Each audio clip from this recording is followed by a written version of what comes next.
Demi menambah ketajaman lini depan timnas Indonesia, PSSI akan naturalisasi 3 striker tajam dari Belanda. Berikut daftarnya.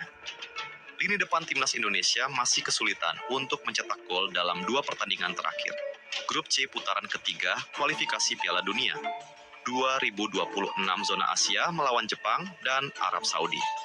Pelatih timnas Indonesia, Shin Tae-yong, telah melakukan evaluasi terhadap kinerja lini depan Garuda. Shin Tae-yong sejatinya mempunyai banyak opsi di lini depan timnas Indonesia, yakni Ragnar Oratmangon, Rafael Struijk, Egy Maulana Fikri, Malik Rizaldi, Witan Sulaiman, Hoki Caraka, dan Ramadan Sananta. Dari ketujuh nama itu, hanya Ramadan Sananta yang tidak diberikan kesempatan bermain dalam 2 pertandingan. Sedangkan 6 striker timnas Indonesia lainnya masih mandul dan belum mencetak gol saat melawan Jepang dan Arab Saudi. Bahkan, pencetak gol timnas Indonesia lahir dari pemain berposisi gelandang, yakni Marcelino Ferdinand. Sebenarnya, cukup banyak peluang timnas Indonesia dalam 2 pertandingan tersebut dari lini depan. Sayangnya, tidak ada satu gol pun yang tercipta dari striker-striker timnas Indonesia. Shin Tae-yong mengakui bahwa ia tidak bisa memberikan penilaian kepada performa lini depan timnas Indonesia. Ia cuma berharap para striker timnas Indonesia bisa melakukan evaluasi terhadap kinerjanya masing-masing. Juru taktik asal Korea Selatan itu juga akan melakukan evaluasi taktik supaya lini depan timnas Indonesia bisa lebih produktif. Pelatih berusia 53 tahun itu dan PSSI sepertinya akan mencari solusi agar lini depan timnas Indonesia bisa bagus. Merujuk hal itu, timnas Indonesia mempertimbangkan untuk merekrut 3 striker keturunan demi menyelesaikan masalah lini depan skuad Garuda. Mereka adalah Delano van der Heyden, Dilianu Arts, dan Mauro Zylstra. Hal itu terungkap secara tidak sengaja dalam unggahan Sekretaris Jenderal PSSI, Yunus Nusi. Mata warganet menangkap nama-nama yang tertulis dalam secarik kertas di meja kerja Yunus saat mengunggah foto bersama Marcelino Ferdinand. Ada 3 nama tadi yang mencuri perhatian di dalamnya. Nama yang disebut terakhir sudah cukup diketahui oleh warganet. Zylstra bahkan mengaku telah dihubungi perwakilan PSSI dan mengurus berkas-berkas untuk naturalisasi. Sementara 2 nama lain yakni Van der Heyden dan Arts masih relatif asing. Tentu, kedua pemain membuat warganet penasaran. Van der Heyden diketahui saat ini membela Feyenoord Rotterdam U21. Ia berposisi sebagai gelandang serang atau playmaker.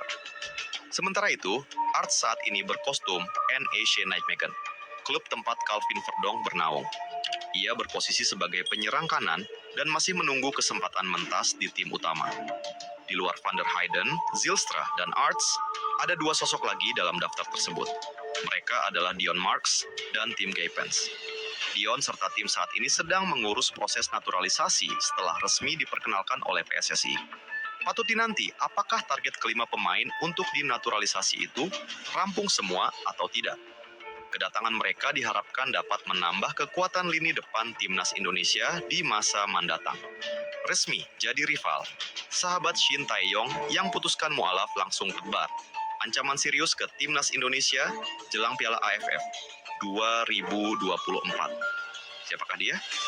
Sahabat Shin Tae-yong yang memutuskan untuk menjadi mualaf, Lee Won-jae langsung menebar ancaman serius setelah resmi menjadi musuh timnas Indonesia jelang Piala AFF 2024.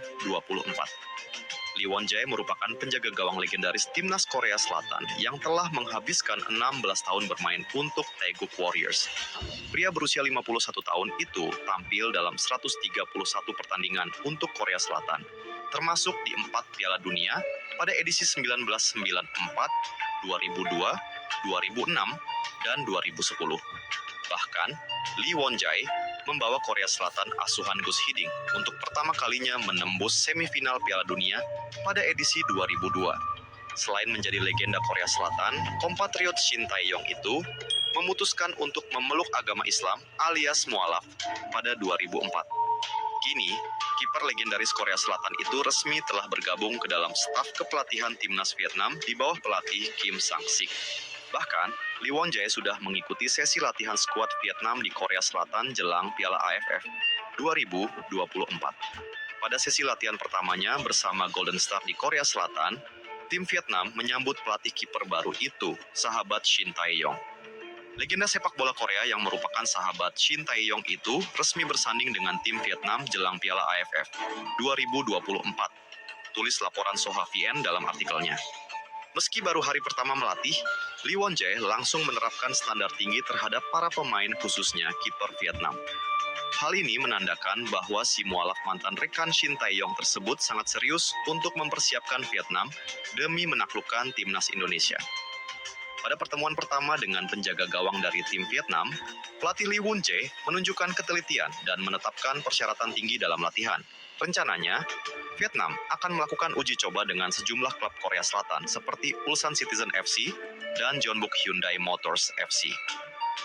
Pada 3 Desember 2024, seluruh tim kembali ke Vietnam untuk bersiap memasuki Piala AFF 2024 yang bakal digelar mulai tanggal 8 Desember 2024 hingga 5 Januari 2025. Di babak penyisihan grup Piala AFF tahun ini, Vietnam tergabung dalam grup B bersama rival abadinya timnas Indonesia, lalu Filipina, Myanmar, dan Laos.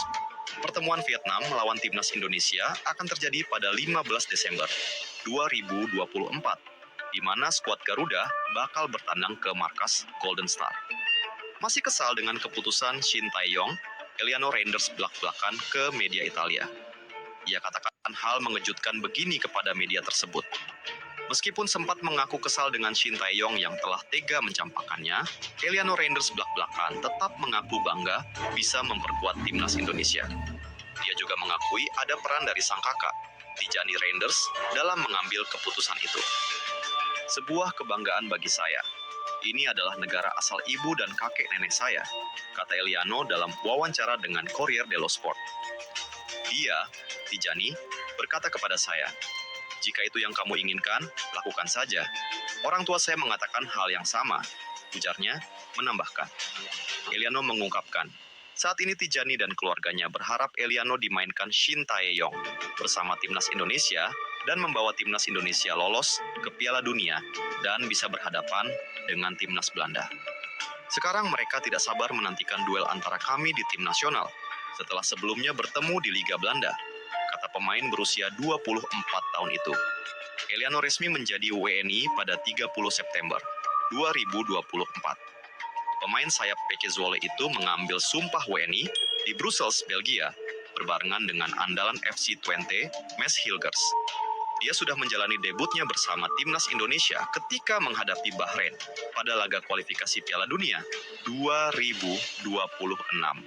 Kini, Eliano merasa kans untuk menghadapi Tijani Reinders di Piala Dunia kian terbuka, usai timnas Indonesia menang 2-0 di kualifikasi Piala Dunia 2026 zona Asia. Tentu saja. Dan sekarang, setelah kami mengalahkan Arab Saudi, peluang itu semakin besar. Akan sangat indah bisa menghadapi Belanda dan kakak saya, tutur Eliano. Namun belakangan, ada juga kabar jika Eliano bisa menjadi bom waktu untuk pelatih timnas Indonesia, Shin Tae-yong, dan juga PSSI karena tak kunjung dimainkan. Pengamat sepak bola nasional, Tommy Welly atau yang lebih dikenal dengan sapaan Bung Towel, mengatakan kasus Eliano Reinders bakal menjadi bom waktu untuk PSSI dan pelatih timnas Indonesia, Shin Tae-yong. PSSI pastikan Martin Paes absen bela timnas Indonesia di Piala AFF 2024. Ini yang menjadi alasannya. Timnas Indonesia harus bersiap menghadapi Piala AFF 2024 mulai 9 Desember 2024. Sebelum melakoni gelaran tersebut, PSSI bakal menggelar pemusatan latihan di Bali. Timnas Indonesia dikabarkan tidak akan diperkuat oleh sejumlah pemain naturalisasi. Salah satu pemain yang dipastikan absen adalah Martin Paes. Kiper FC Dallas harus berlibur usai menjalani kompetisi panjang bersama klubnya di Major League Soccer musim 2024. Tidak, saya rasa Martin Paes sudah berjuang panjang, dia butuh libur, ujar Ketua Umum PSSI, Erick Thohir. Jadi, pemain harus ada jedanya. Pemain kan bukan robot. Pemain harus memulihkan diri. Mungkin setelah setahun atau 9 bulan, dia mau istirahat 1-2 bulan, kata Erick. Itu normal lah. Saya tidak mau memaksakan pemain yang mau istirahat, nanti cedera. Kalau Martin cedera, susah kan? Lanjutnya. Erick Thohir juga masih belum memberikan info soal para pemain timnas Indonesia yang tampil di luar negeri.